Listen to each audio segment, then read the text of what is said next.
Good morning dear students, welcome back to the class. So far we were discussing about sets, isn't it? We discussed how to notate a set. Actually we started our class from defining a set, isn't it? We defined that a set is nothing but a well-defined collection of objects, isn't it? And also then we defined or then we made a clarification about the term well-defined, and we said that well-defined is nothing but the thing or the quantities or the perspective which does not changes according to person, or well-defined means the perspective which remains the same for all, for everyone, isn't it? So we defined sets very well. Then we discussed that a set can be notated using capital letters. The elements of the set or the terms inside the set can be notated by small alphabets, etc. Also we defined two important methods to represent a set, that is a roster form and set builder form, which you make clear about what is a roster form, what is a builder form, how we can build a set using set builder form, and how we can represent a set using roster form, etc. And we have done the exercise 11.1 in the last class. So today we are going to define some important and interesting concept regarding set. നമ്മളെല്ലാവരും use ചെയ്യുന്ന പല ടേംസും പല കാര്യങ്ങളും എങ്ങനെയാണ് സെറ്റിൽ വരുമ്പോൾ നമ്മൾ വിളിക്കുന്നത്, the special names which we attribute to those things which we usually used to say inside a set. നമ്മൾ ഈ സെറ്റിനെ വെച്ച് ഡീൽ ചെയ്യുമ്പോൾ ഈ സാധാരണയായി പറയുന്ന പല കാര്യങ്ങളും how we can notate them, how we can denote them, such things we discuss in this class. So without any intro, we shall directly enter into the class. So first of all, we shall consider two examples. The first one is, let A is equal to, set of all, see, I notated the set using a capital letter, then the curly bracket, A is equal to set of all X such that X is a student of class 11 presently studying in school. Presently studying. So A is the set such that X is a student of class 11 presently studying. അതായത് ഇപ്പോൾ പഠിക്കുന്ന this set is nothing but a collection of all students from class 11 in this academic year. So this is the set A. Now let me name the set B. The set B is nothing but set of all X such that. Now you can observe that this method of representation is nothing but a set builder representation. Instead of this, you can notate the same set using a roster representation just by listing all the elements in the set, right? So B is nothing but set of all X such that X is a student of both class 11 and class 12 presently studying. So the second set B is nothing but the set of all X such that, what is the property for X to be a member of this set? It is simple. X is a student of both class 11 and class 12 presently studying, or in this academic year. From these two examples, you can easily observe that set A can have members who is those members in set A? It is nothing but those students which are presently in class 11 of your school, right? So definitely this set contains a lot of elements, a lot of terms which are the students of class 11 in this academic year. So definitely this will contain a lot of members, right? Let it be there. But coming on to the set B, observe the set B very well. X is a student of both class 11 and class 12 presently studying. Oh my god, see, here we have to find the terms or members of this set as those students which simultaneously in class 11 and class 12 in this academic year. Is it possible for a student to study both class 11 and class 12 in the same academic year? No, it is not. So we can say that this set does not contain any terms, right? See, This set does not contain any terms can be told in a different method as set B is an empty set. You know the name, you know what you mean by the term empty. Empty means nothing in it. So B is an empty set because this set does not contain any member or any term or any element. So set B is an empty set, whereas set A, you can observe from set A that set A contains lot of members which all are the students of class 11 in this academic year in your school, right? So set A is a non-empty set, right? Set A is nothing but a non-empty set. So you can understand what is an empty set, what is a non-empty set. An empty set is nothing but those sets which does not contain any member or any term, whereas a non-empty set is those sets which contains at least one member. See, at least one member. Here we have lot of members. If it has at least one member, then we can say that it is not an empty set or a non-empty set.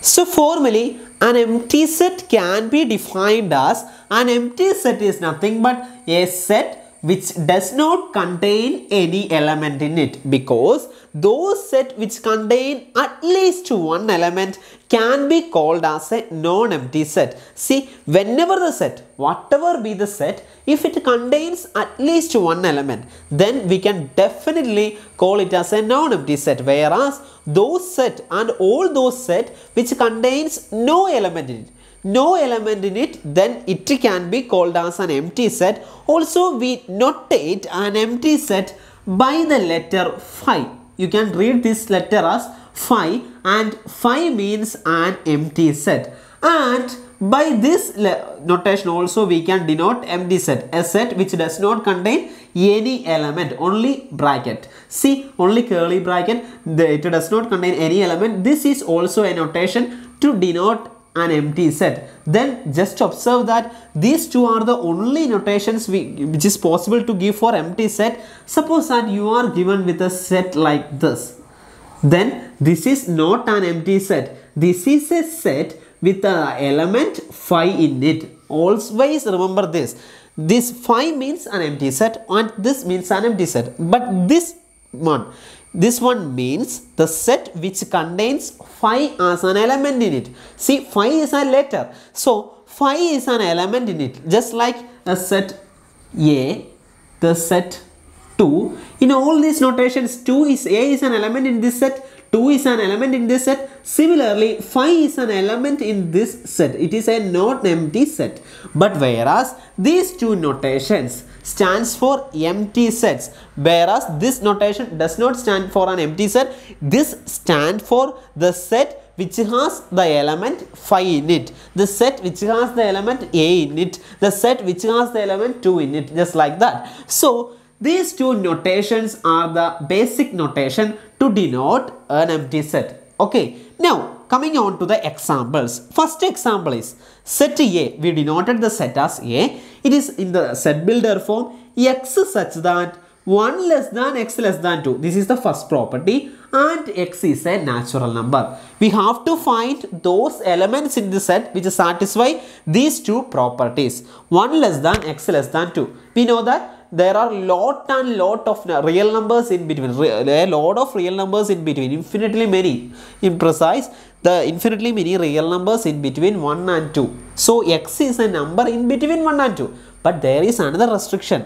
X should be a natural number. We know that there is no natural number in between 1 and 2. So in this case, this is an empty set. So we can denote this set as phi, which means that this set is an empty set. Now coming on to the second example. See, set for x such that x square minus 2 equal to 0. Of course, it is possible. There is a lot of x such that there is precisely we know that when x square minus 2 is equal to 0, x square must be equal to 2, which means that x is equal to plus or minus root 2, which means that x is either plus root 2 or x is equal to minus root 2. So whenever x square minus 2 is equal to 0, which means that the elements in the set are root 2 and minus root 2. But there is one more restriction to this. X must be a rational number. Is it possible? The only possible values for x is plus root 2 and minus root 2, which both are irrational numbers.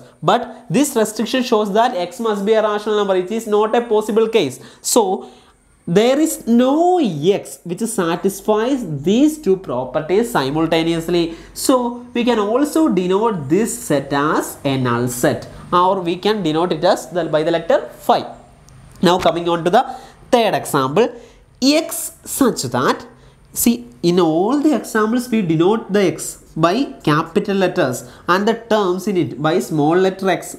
Okay, so the third example, x is an even prime greater than 2. We know that the only even prime is 2. There is no other primes which is even, which is greater than 2, other than 2, right? So here also there is no member or no element in the set which satisfies this property. Hence we can also denote this set by phi, or it is also a null set.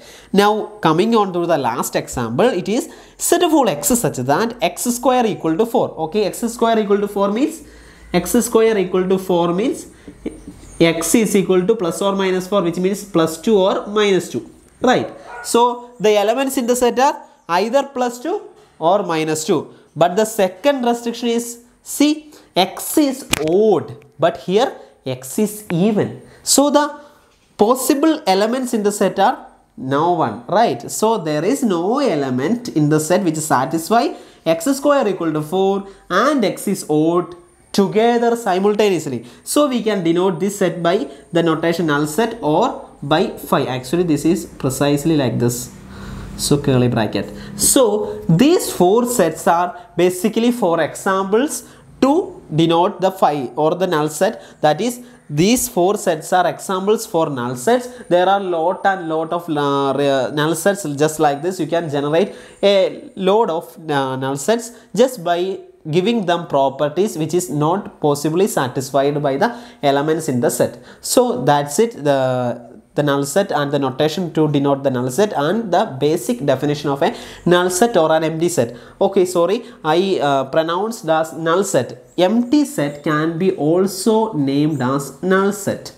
Null means nothing. So also note this together. Empty set can be also named as null set. So in some cases or in some question papers it is seen that they use the notation or they use the name null set instead of empty set. Always don't be confused about that. Empty set can be also called as null set. So in our discussion also I may use empty set and null set on by hand, which means that both represent the same thing, a set which does not contain any element in it. So empty set or null set means those set which does not contain any element in it. So null set is also another name for empty set. So that's it. We shall move to the next concept. Now suppose that let us consider some sets. Let A is equal to set of all 1, 2, 3, 4, 5, 6.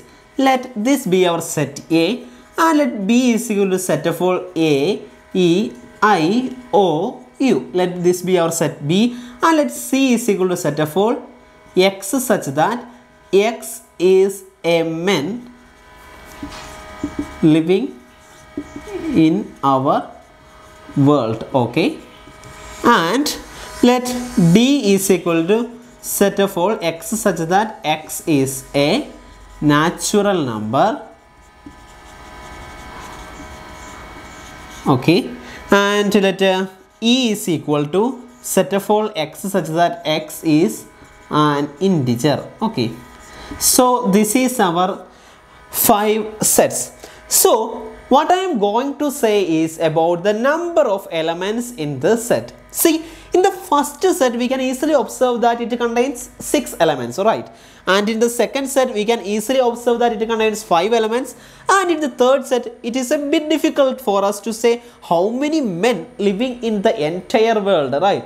But of course it is a definite number. If we count it using some technologies like Google or some satellite etc., then it will be definitely a particular number. It may be a big number, but definitely a number. But what about set full x such that x is a natural number?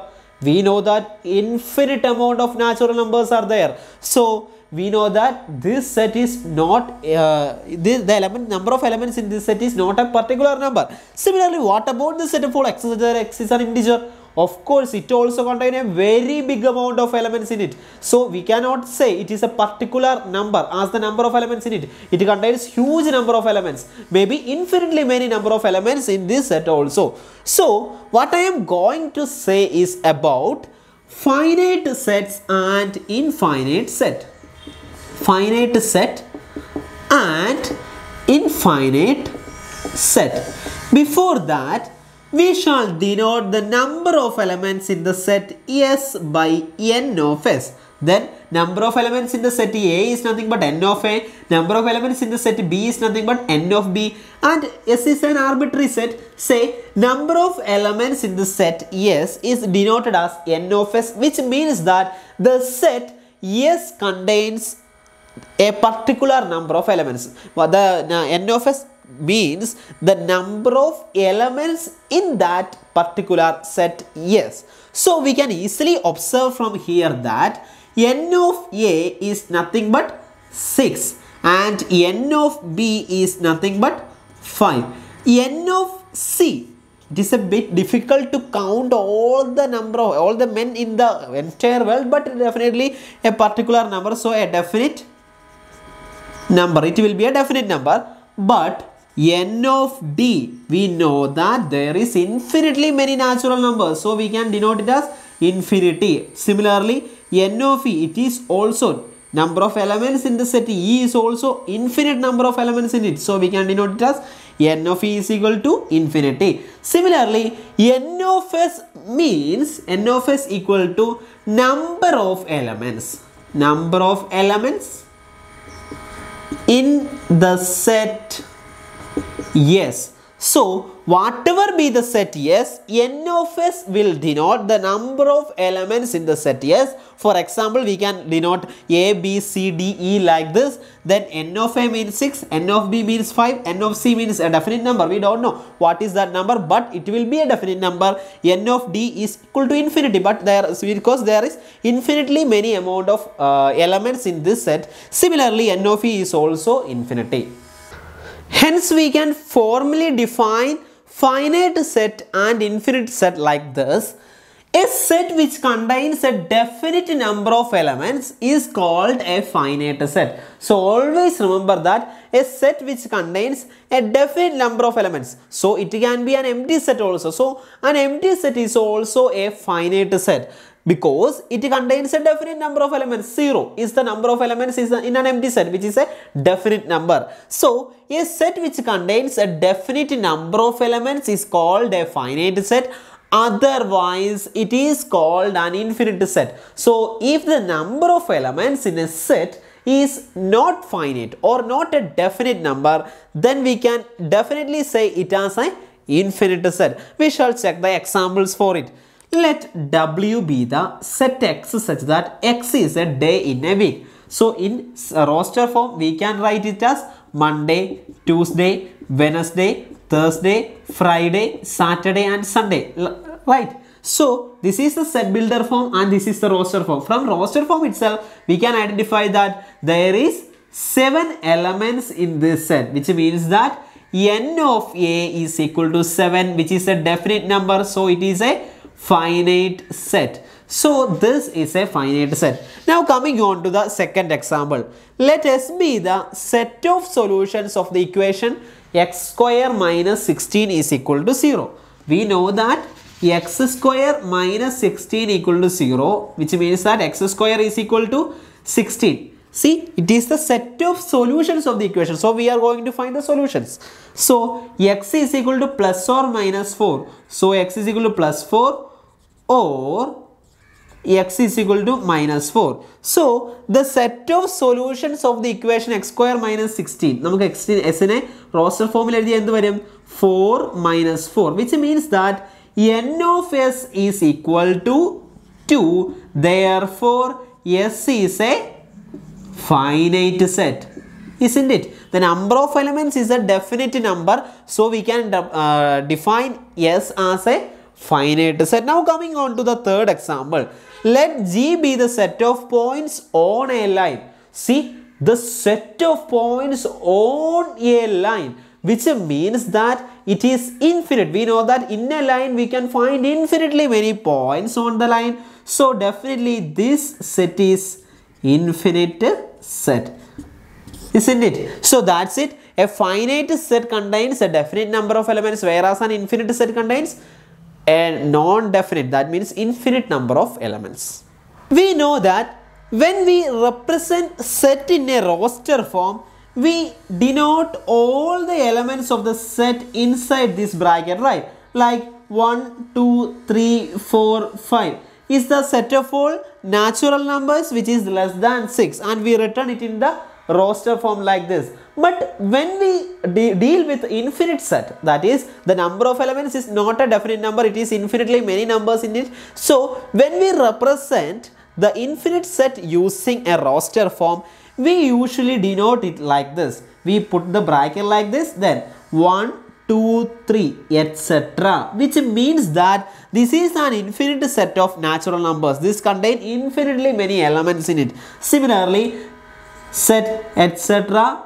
minus 1, 0, 1, etc. Which means that this is an infinite set of integers. So we can have infinitely many elements to the left as well as to the right. So similarly, when we deal with infinite set in roster form, we used to put 3 dots in order to denote there is infinitely many numbers. Just we can obtain each element by the same pattern before. So that's it from the infinite set and finite set. Always focus on the definition that which says that a finite set means set contains definite number of elements. Never ever forget that definition. Also, we used to notate the number of elements in a set by n of s. That's it. Now coming on to example 6 of your textbook. The example asks you that find out the finite set and infinite sets from all these collections. So you have to identify the finite as well as infinite sets from this collection. So first of all, we can consider the first set of all x such that x element of n, which means that x is a natural number and x minus 1 into x minus 2 must be equal to 0. So x is a solution of this equation. We know that x minus 1 into x minus 2 is equal to 0, which means that a product equal to 0. You know that. See, whenever a product of two numbers is equal to 0, only when one among them must be equal to 0 or both equal to 0. So that is on either a is equal to 0 or b is equal to 0, only then we can get a into b is equal to 0, isn't it?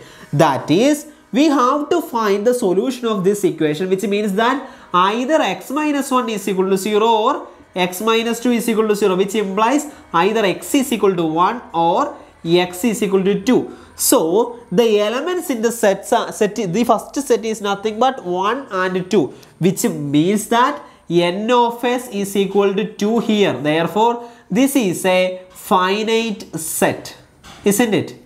Okay. Now we shall move on to the second example. The second example is set of all x such that x is a natural number and x square is equal to 4, which means that x is a natural number and x square must be is equal to 4. We know that the solution set is x square equal to 4, which means that x is equal to plus or minus 2.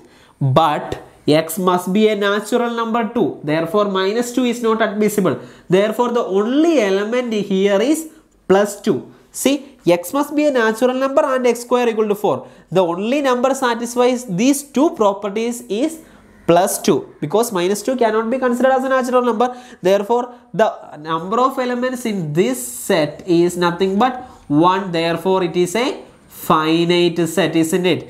Now coming on to the third example. X is such that, set of all x is such that x element of n, definitely x must be a natural number and 2x minus 1 is equal to 0. See, 2x minus 1 is equal to 0 means you have to solve for x in all these cases. So 2x equal to plus 1, x equal to 1 by 2, isn't it? So 2x is equal to plus 1 and so x is equal to 1 by 2. But x must be a natural number. 1 by 2 is not a natural number. Therefore, the number of elements in this is 0. Therefore, this is a finite set as well as this is an empty set. Therefore, this is a finite set, isn't it?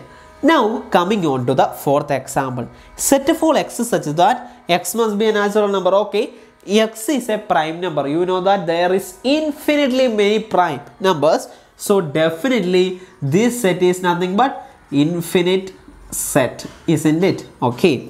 Now, coming on to the last example. Set for x such that x is a natural number and x is an odd number, which means that this set is nothing but the set of all odd natural numbers, which is again an infinite set. You know that, right? Infinite set. So that's the end of example number 6. Now we shall move to the concept of equal sets. So equal set, by the very basic name itself, the two sets must be equal. That is, every element of the first set, consider A and B be two sets, then A is equal to B, or when we can say A is equal to B is that whenever an element is in A, the same element must be in the set B also. Similarly, whenever an element is there in B, the same element must be there in A also. We can notate it like this. Suppose A and B be two sets. Okay.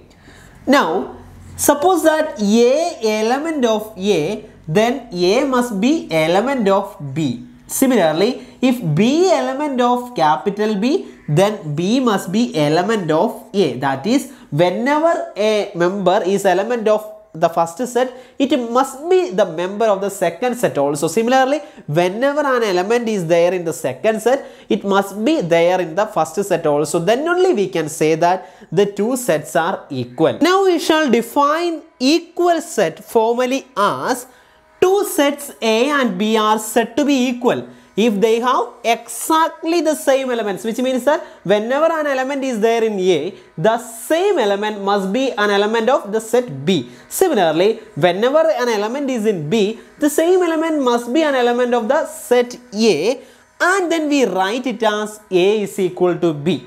See, whenever the two sets have the exactly same elements, we write it as A equal to B and we call it as equal set. Otherwise, that is, whenever an element is there in A but not in B, or whenever there is an element in B but not in A, then we call it as unequal set and we write A is not equal to B. Clear? Very simple definition, just read it very well.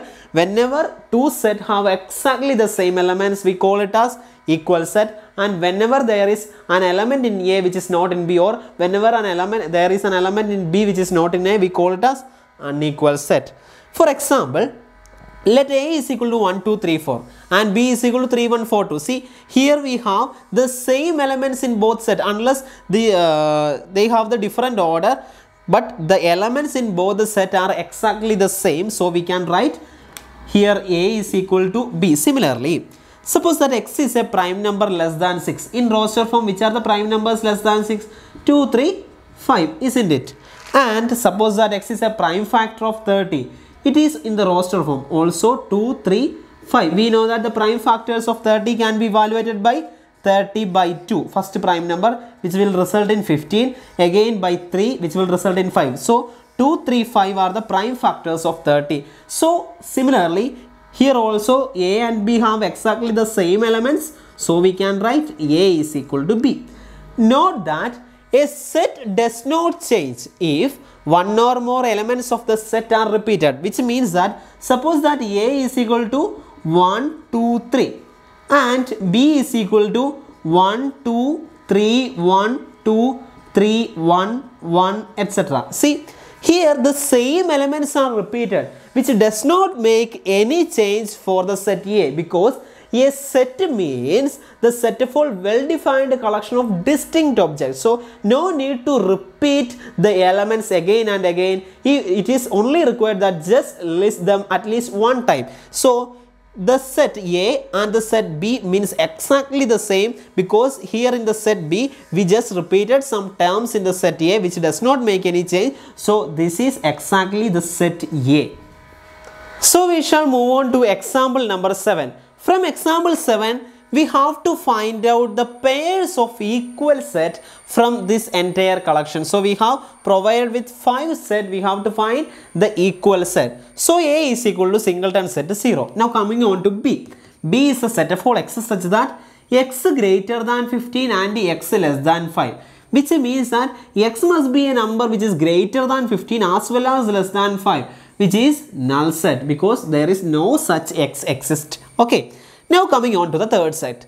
Set of all x such that x minus 5 is equal to 0. See, x minus 5 is equal to 0 means x is equal to plus 5. So this is equal to singleton 5. So remember that whenever a set contains a single element, we call that set as singleton sets. So singleton set means a set which contains only one element in it. So C is a singleton set, we call it as singleton 5. Clear? Now coming on to the set D. D is equal to set of all x such that x square is equal to 25. See, x square is equal to 25 means x is equal to plus or minus 5, isn't it? So this set is actually plus 5 comma minus 5, isn't it? Okay.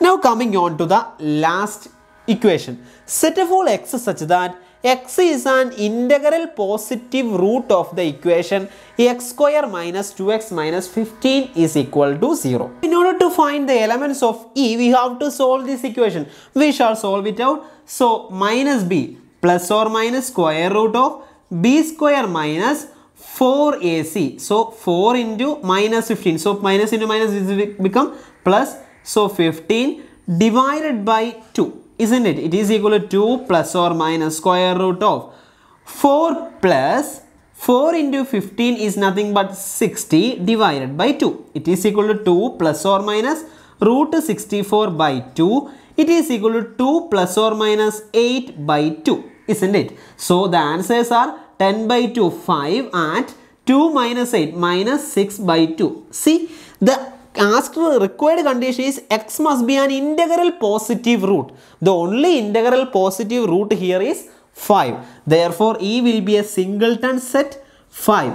From all the set, you can observe that only C and E are equal. C is equal to E and all other pairs are, that is A is not equal to C, B is not equal to C, A is not equal to D, A is not equal to B, and similarly all other pairs are not equal. You can easily observe that. See, C is not equal to D because C has only 5 whereas D has 5 and minus 5. Similarly, you can observe that all other unequal sets, whereas the only equal sets are that is C and E. So we write C equal to E from all these pairs. Now coming on to the last example of this session, example number 8. The question is we have to find the equal set from these two questions, or we have to check whether x and b are equal and a and b are equal. That's it. That's the question. So coming on to the first question. X is the letters, set of all letters in the word alloy. So we can list out in roster form. X is nothing but A, L, L, O, Y, isn't it?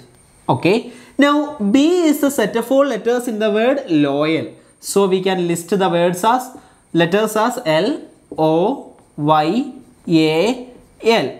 Now you can say that every element of X is in A and every element of B is in, every element of X is in B and every element of B is in X. You can easily see that X is equal to B since the order and repetition of letters doesn't make any change when considering equal sets or not. Okay. Now so X is equal to B. Now coming on to the second example.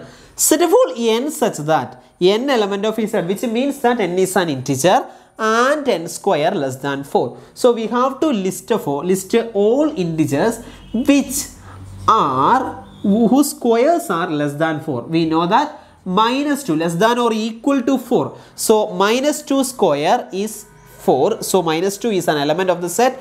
Now minus 1 square is equal to 1. which is less than or equal to 4. So minus 1 is an element of the set. Now 0 square is also an element of the set because 0 square equal to 0, which is less than or equal to 4. Now 1 square is equal to 1, which is less than or equal to 4. So 1 is an element of the set. 2 square is 4, so 2 is also an element of the set. See, we cannot take minus 3 as an element of set because minus 3 square is 9, which is greater than 4. So minus 3 does not belongs to this set. Similarly 3 square is 4, so 3 also does not belongs to this set. See, here our restriction is the n element of z, so we can choose negative as well as positive integers. Whereas if the condition is modified like n is element of z plus, then we cannot choose minus 2 and minus 1. So luckily we got n element of z here. So that's the first set. Now coming on to the second set, B. Solving it using the either by completing the square method or using quadratic formula, we can see that B is nothing but the set 1, 2. Because when we substitute 1 here, it will satisfy the equation, and when we substitute 2 here, it will satisfy the equation. Or you can use splitting the middle term or completing the square method in order to find the solutions of this equation. So x is an element of R, so 1 and 2 are also real numbers, so we can include both the solution in the set B.